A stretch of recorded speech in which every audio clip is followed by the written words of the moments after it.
நேயர்களுக்கு வணக்கங்களும் வாழ்த்துக்களும். இந்த 7 நாட்கள் அப்படின்ற தலைப்புல மேஷ லக்னத்திற்கான பதிவுல ஜனவரி 20ஆம் தேதி முதல் ஜனவரி 26ஆம் தேதி வரை, அதாவது சனிக்கிழமையிலிருந்து வெள்ளிக்கிழமை வரை நம்ம மேஷத்துக்கு சந்திரன் செல்லக்கூடிய நட்சத்திரங்களின் வழியாக நம்ம பலன்களை பார்க்க இருக்கிறோம். முதல் நாள் கார்த்திகை நட்சத்திரம். நம்ம மேஷ ராசியிலேயே கார்த்திகை 1ஆம் பாதம் இருக்கு. காலையில சனிக்கிழமை காலையில 8:52 மணிக்கு 2ஆம் பாதத்துக்கு ரிஷபராசியில் உள்ள கார்த்திகை நட்சத்திரமா சந்திரன் மாறினது. இதுல இருந்து வரிசையா ஒவ்வொரு நாளும் ஒவ்வொரு நட்சத்திரத்துக்கு போகும்போது அது நட்சத்திர தொடர்புகளின் வழியாக பாவ தொடர்புகளை உருவாக்குகிறது. இந்த பாவ தொடர்புகள் தான் நம்மளுடைய நிகழ்வுகளுக்கு காரணமாக அமைகிறது. அது பொருள் சார்ந்த நிகழ்வா, உறவுகள் சார்ந்த நிகழ்வா, ஆரோக்கியம் சார்ந்த நிகழ்வா என்பதை நமது ஜனன ஜாதகத்திலே உள்ள விதி கொடுப்பனைக்கு தகுந்தவாறு நமக்கு பலன்களை அனுபவிக்கிறோம் என்பதுதான் ஜோதிட விதி. இப்ப இந்த முதல் நாள்ல சூரியனுடைய நட்சத்திரத்துல கார்த்திகை நட்சத்திரம். அப்ப ரிஷபராசியில சந்திரன் 2ஆம் இடத்துல வாக்குஸ்தானத்துல உட்கார்ந்துருக்காரு. சந்திரன் நம்மளுக்கு 4ஆம் அதிபதி. 4ஆம் இடம் என்பது நம்மளுடைய எண்ணங்களை பறைசாற்றக்கூடியது. சந்திரன் என்பது ஒரு மனோகாரன். சூரியன் நம்மளுக்கு பூர்வ புண்ணிய ஸ்தானாதிபதி, 5ஆம் அதிபதி. சூரியனுடைய நட்சத்திரமும் அங்க 5ல தான் இருக்கு. 6ஆம் இடத்துலையும் இருக்கு, 2, 6, 10லையும் இருக்கு. அப்ப இந்த 2, 6, 10ங்கிறது என்ன அப்படின்னா தொழில் சம்பந்தப்பட்ட ஒரு ஆதிக்க பலம் கொண்ட பாவங்கள். இப்ப சூரியன் எங்க இருக்கு அப்படின்னு பார்க்கும்போது சூரியன் சொந்த நட்சத்திரத்துல உத்திராடத்துல போறாரு. அதாவது மகர ராசியில போயிட்டு இருக்காரு.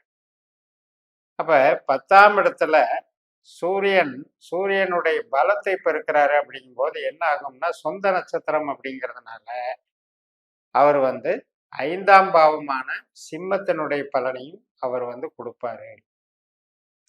அதனால பதவி, புகழ், கௌரவம், வளர்ச்சி இதெல்லாம் இருக்கு.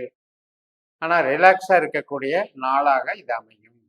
ஏனென்றால் 5ஆம் இடம் என்பது நம்மளுக்கு ஆன்மீகம், மகிழ்ச்சி, விளையாட்டு, குழந்தை, குடும்ப உறவு, நட்பு, பிரியப்பட்டவர்களோடு இன்பமாக இருத்தல் இதெல்லாம் வச்சிருக்கு.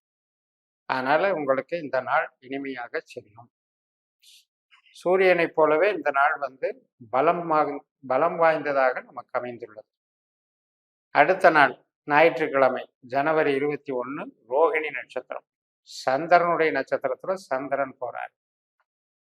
அப்ப ஒரு பேச்சு, நம்மளுடைய பணவரவு, குடும்ப சுகம், வீடு, மனை, வாகனம், உற்பத்தி சார்ந்த தொழில்கள், வீட்டிற்கு தேவையான பொருட்கள் வாங்குதல், இது மாதிரி நமக்கு ஒரு பண ஆதாயம் மிக்க சாதகமான ஒரு நாளாகவும் எடுத்துக்கொள்ளலாம். இந்த ஞாயிற்றுக்கிழமைங்கிறதுனால உறவுகள் சார்ந்து அது பலப்படுத்துவதாகவும் நம்ம அமையும். அப்ப பேச்சுக்கு ஒரு பலம் இருக்கும். அதே போல நமக்கு பணவரவும் நன்றாக இருக்கும். 22ஆம் தேதி ஜனவரி 22ஆம் தேதி மிருகசிரீஷ நட்சத்திரம், செவ்வாயினுடைய நட்சத்திரம். செவ்வாய் தனுசு ராசியில பூராடம் நட்சத்திரத்துல இருக்காரு, சுக்கிரனுடைய நட்சத்திரத்துல.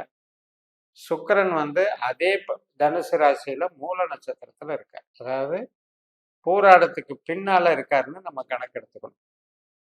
அப்ப இந்த செவ்வாயும் சுக்கிரனும் காம்பினேஷனுங்கிறதுக்கு சில விஷயங்கள் நாம மனசுல வச்சுக்கணும். இப்ப ஒரு பருவ வயது கிளர்ச்சிகள், உறவுகள், ஆண் பெண் உறவுகள் சார்ந்த ஒரு முறையற்ற ஒரு பிரச்சனைகள் வருவது, இதற்கெல்லாம் இந்த செவ்வாய் சுக்கிரன் ஒரு காரணமாக இருக்கும். அப்ப அந்த விஷயத்துல கொஞ்சம் கவனமாக இருக்கணும். 9ஆம் இடம் என்பது ஆராய்ச்சி கல்வி, உயர்கல்வி, ஆன்மீகம் சார்ந்த, பூர்வீகம் சார்ந்த, தந்தை வழி சார்ந்த விஷயங்கள், இதுக்கெல்லாம் நல்லா இருக்கு. அந்நியரோடு பழக்க வழக்கங்கள்ல இந்த செவ்வாய் சுக்கிரன் என்பது சில முரண்பாடுகளை உண்டாக்கும் உறவாக அது காட்டும் என்பதனால் அது நம்ம ஜனன ஜாதகத்துல அந்த பிரச்சனை இருந்தால் அந்த அன்னைக்கு இது இந்த மாதிரியும் வேலை செய்யுங்கிறத புரிஞ்சுக்கோ. ஜனவரி 23 திருவாதிரை நட்சத்திரம். 2ஆம் இடத்துல இருக்கிற சந்திரன் 3ஆம் வீட்டுக்கு போயிடுறார். தகவல் தொடர்பு, ஒப்பந்தம், எழுத்து, முகவரி, தைரியம், சகாயம், இளைய சகோதரம், சகோதரி, இது போன்ற ஒரு அமைப்பு தான் 3ஆம் இடம்.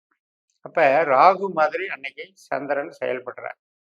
ராகு நமக்கு 12ஆம் இடத்துல புதன் நட்சத்திரத்தில் அமர்ந்து, புதனானவர் 9ஆம் இடத்துல இருக்கிறதுனால வெளிநாடு தொடர்புடைய வேலை வாய்ப்புகள், வேலை மாற்றங்கள், புதிய வேலைக்கு சேருதல், புதிய வேலை ஆர்டர் கிடைத்தல், இது போன்ற நல்ல பலன்கள் நடைபெறும். பூர்வீக சம்பந்தப்பட்ட முதலீடுகள், பூர்வீகம் தொடர்பாக நம்ம செய்யக்கூடிய செலவுகள், கோவில் சார்ந்தது, தந்தை வழி சார்ந்தது, ஆன்மீகம் சார்ந்தது, ஆராய்ச்சி கல்வி சார்ந்தது, இதுக்கெல்லாம் நல்லா இருக்கும்.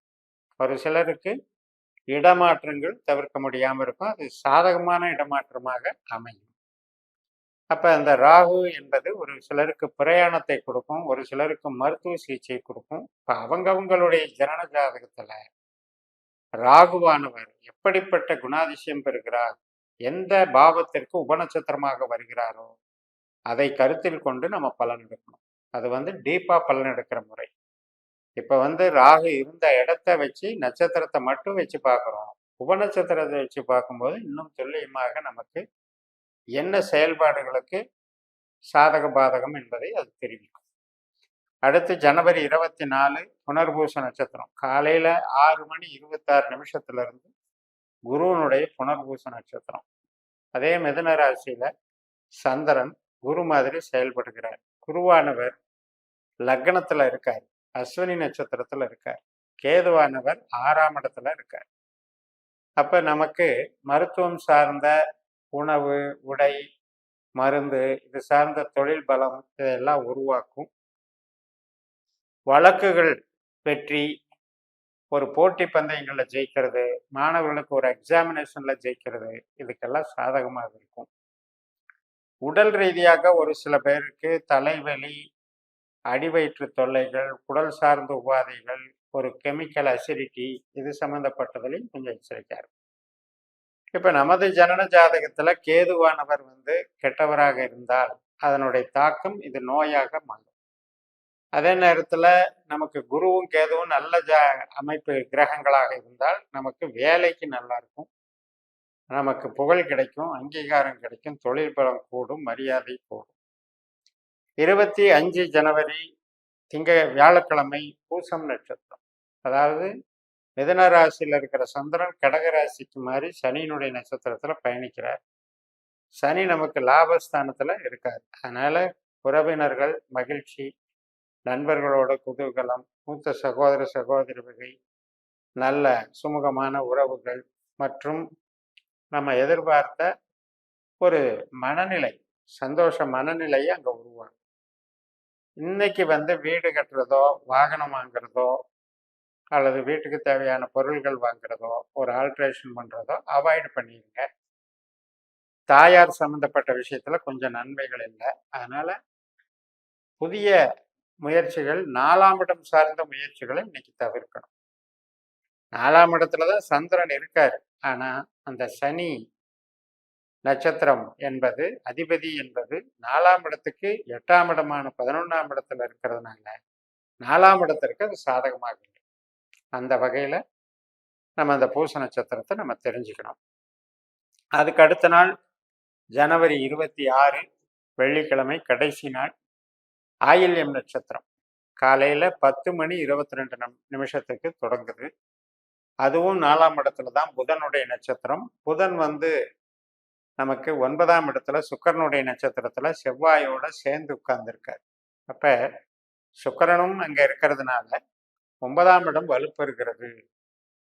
அப்ப ஒரு புதிய நபரை சந்தித்தல், ஒரு பிஸ்னஸுக்கு ஒரு முன் செயல்பாடுகளை செய்தல், அல்லது நம்ம ஒரு சர்வே எடுக்கிறது, ஆராய்ச்சி கல்வியில ஜாயின் பண்றது, மார்க்கெட்டிங் பண்றது, மீடியேட்டரா இருக்கிறது, ஏஜென்சியா இருக்கிறது, கன்சல்டிங் பிஸ்னஸ்ல நம்மளுக்குன்னு ஒரு தனிப்பட்ட செல்வாக்கை வளர்த்துக்கிறது, இதுக்கெல்லாம் சாதகமாக இருக்கும். பொதுவாக டிரான்ஸ்போர்ட்டு, மேன் பவர், எனர்ஜி இதுக்கெல்லாம் சிறப்பாக இருக்கும். ஸோ இப்படி 7 நாட்களும் மேஷ லக்னத்திற்கு கார்த்திகை நட்சத்திரத்துல தொடங்கி ஆயில்யம் நட்சத்திரம் வரைக்கும் சந்திரன் நகர்வதன் மூலம் நம்ம பலன்களை பார்த்தோம் என்றாலும் கூட, நம்ம ஜனன ஜாதகத்துல ஒவ்வொரு நட்சத்திரத்துக்கும் ஒரு பங்கு உண்டு. அது நம்ம பிறந்த நட்சத்திரப்படி, பிறந்த லக்னப்படி அது புள்ளிகள் 12 புள்ளிகள் உபநட்சத்திரமாக நம்ம அதை கணிக்கணும். அதன்படி தான் நமக்கு விதி கொடுப்பினை அமையும். அப்படி தெரிஞ்சுக்கிட்ட பிறகு அதை இந்த கோச்சாரத்தோடு தொடர்புபடுத்தி நீங்க பலன் பார்த்தீங்கன்னா, இன்னும் துல்லியமாக உங்களுக்கு கிடைக்கும் என்று கூறி நிறைவு செய்கிறேன். இந்த சேனலை சப்ஸ்கிரைப் பண்ணி ஷேர் பண்ணுங்க. உங்க தனிப்பட்ட ஜாதக பலாபலன்களை என்னுடைய வாட்ஸ்அப் நம்பர்ல தொடர்பு கொண்டு பலன் பெறுங்கள். உங்களிடமிருந்து விடைபெறுகிறேன். உங்கள் ஜேஎம்எஸ். நன்றி, வணக்கம்.